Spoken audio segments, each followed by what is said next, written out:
दूर उस आकाश की गहराइयों में एक नदी से बह रहे हैं आदि योगी। शून्य सन्नाटे टपकते जा रहे हैं, मौन से सब कह रहे हैं आदि योगी। योग के स्पर्श से अब योग में करना है तन मन। सांस शाश्वत ऐसी उनसे प्रार्थना है। हम माता बहन सभी लोग कल यहाँ जनरल से एकादशी निवेदन है। रेणु जी के बाद आरती का प्रावधान है। वंदना या आरती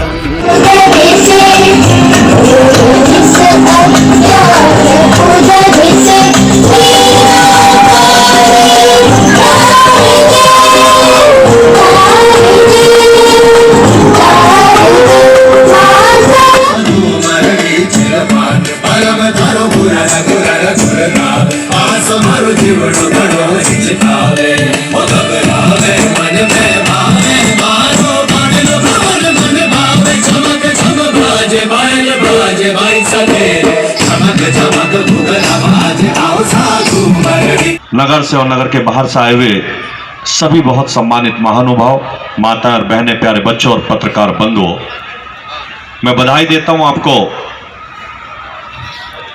कि 7 दिन चलने वाले मेले के लिए। जैसा कि अभी जिलाध्यक्ष जी ने भी बताया कि मेला हमारी संस्कृति की पहचान है।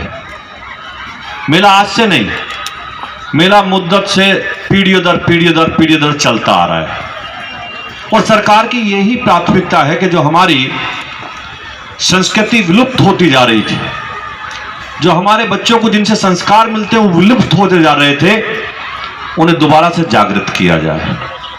मेला हम सब जानते हैं, हम सब लोगों की पहचान होती। अब सब चीज खत्म, एक तरीके से खत्म हो गई थी ये चीजें। बड़े बड़े झूले, छोटे छोटे साइकिल जैसे अभी ये बच्चे चला रहे हैं, बड़े बड़े पार्क में और बड़े हिंडोले और रेल वो और एक क्या होता है मौत का कुआं और इस टाइप के सैकड़ों कार्यक्रम होते थे जो अब धीरे धीरे धीरे धीरे धीरे धीरे गायब होते चले गए। सरकार की ये प्राथमिकता है। जैसा कि अभी बताया अध्यक्ष जी ने, नारा है कि लोकल फॉर वोकल। हमारी लोकल आइटम यहां रहेंगे, जो हम लोकल में बनाते हैं, हमारे एक से एक अच्छा कारीगर। जैसा अभी हर्रा खिवाई का जिक्र करा, मेरठ के स्पोर्ट्स का अगर हम जिक्र करेंगे तो पूरे देश में नहीं पूरी दुनिया में विश्व प्रसिद्ध है।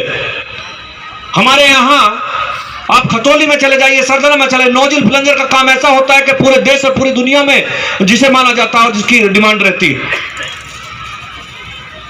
लेकिन ये सब चीजें एक तरीके से गायब होती जा रही है। होता सब है लेकिन हमारे बच्चों को नहीं पता कि हमारे यहाँ क्या होता है।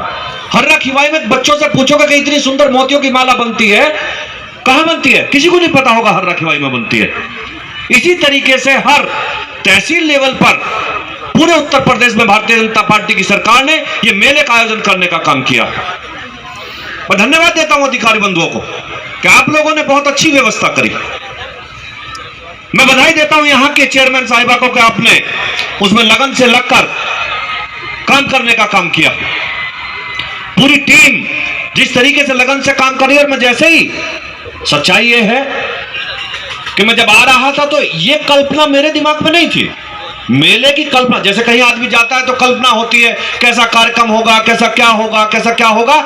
मैं बधाई देता हूं एसडीएम साहब, एडीएम साहब, आपकी टीम को कि ये कल्पना मेरे मन में नहीं थी कि आप इतना अच्छा कार्यक्रम कर रहे हैं। आपने अच्छा कार्यक्रम किया, सरकार की मंशा के अनुरूप आपने कार्यक्रम किया और कोई फॉर्मेलिटी पूरी नहीं। अक्सर होता क्या है सरकारी कार्यक्रम, आने भाई आप भी जानते हैं कि सरकारी कार्यक्रम को हमेशा फॉर्मेलिटी बनाकर रख देते हैं लोग। कागजों में सरकारी कार्यक्रम होते थे। मैं हमेशा पिछले 5 साल होने जा रहे हैं, मैं शादियों के जो बच्चियों के सामूहिक विवाह कार्यक्रम का सरकार का कार्यक्रम होता है, मैं पिछले भी 5 साल विधायक रहा। अपने दिल पे हाथ रख के देखो, मैं वैसे नहीं करा किसी सरकार की मैं कोई आलोचना करने, कोई राजनीतिक मंच नहीं आलोचना करने खड़ा नहीं हुआ हूं। क्या एक कार्यक्रम कोई ऐसा हुआ कि जिसमें सामूहिक बच्चों की शादी हो गई हो? कभी एक बता दीजिए। लेकिन मैं गारंटी से कहता हूं कि मैं सरदना विधानसभा में भी करीब 25 कार्यक्रम में जा चुका हूं जिसमें सैकड़ों सैकड़ों गरीब बच्चियों की शादी हुई है, सैकड़ों सैकड़ों गरीब बच्चों की। और ऐसा नहीं, मुस्लिम बच्चे भी हैं उसमें, हिंदू बच्चे भी हैं। अगर मुस्लिम बच्चे हैं तो उनके यहां मौलवी की व्यवस्था सरकार ने करी है, हिंदू बच्चे हैं तो उनके लिए पंडित की व्यवस्था सरकार ने करी है। जो उनके खाते में पैसा जाना है, शादी का अनुदान होता है, वो जिस दिन शादी होती है उनके खाते में अनुदान चला जाता है। उनका जो दहेज का सामान होता है वो साथ के साथ मौके पे दिया जाता है। बच्ची के लिए मोबाइल है, पाजेब है, एक प्रेस है, बहुत से आइटम है, वो साथ के साथ दिए जाते हैं। तो सरकार के काम जमीन पर दिखे, यही तो प्रायोरिटी होती है। हम सरदना वाले अच्छे तरीके से जानते हैं हम कैसे सड़कों पर चला करते थे। ये विधायक कौन होता है बनाने वाला? ये सरकार बनाती है साहब, सरकार की इच्छा के अनुरूप बनती है।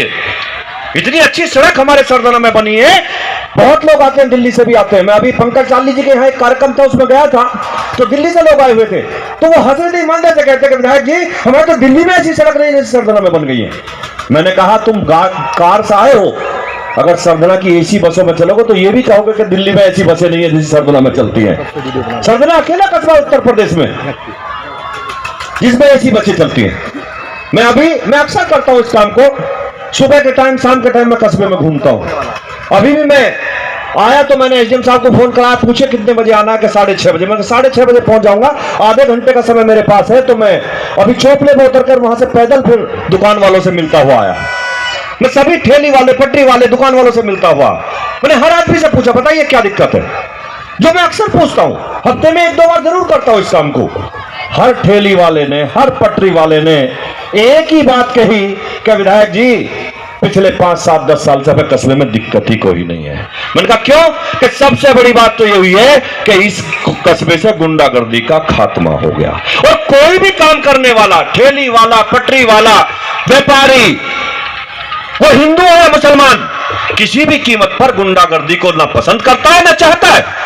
गुंडे तो चंद होते हैं, गुंडे होते हैं। जैसा अभी पहले कहा कि गुंडे भागे, अरे चंद गुंडे थे भागे, वो चंद गुंडे ही तो कस्बे का माहौल बिगाड़ने का काम करते थे।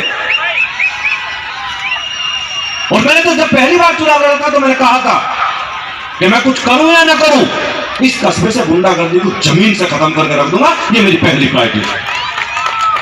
और आज आप अपने दिल पर हाथ रख के देखिए कि क्या गुंडागर्दी खत्म हुई है नहीं हुई कस्बे से। क्या माहौल कस्बे का रहता था, हमेशा खराब माहौल रहता था।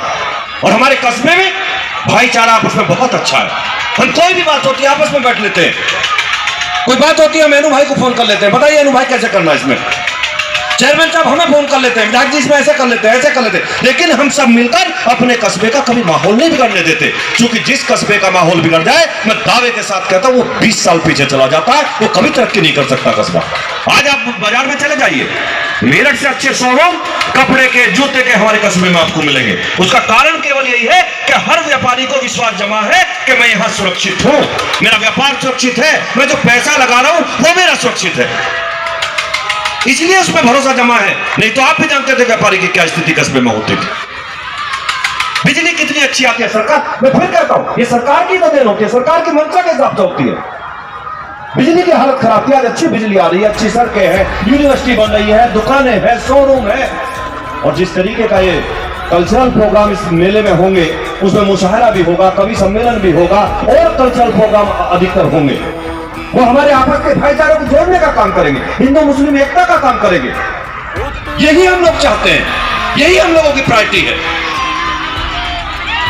तो भगवान राम के यहाँ आप लोग जो जाएंगे उनकी नगरी में, तो हमारी भी वहां एप्लीकेशन लगा दीजिएगा एसडीएम साहब के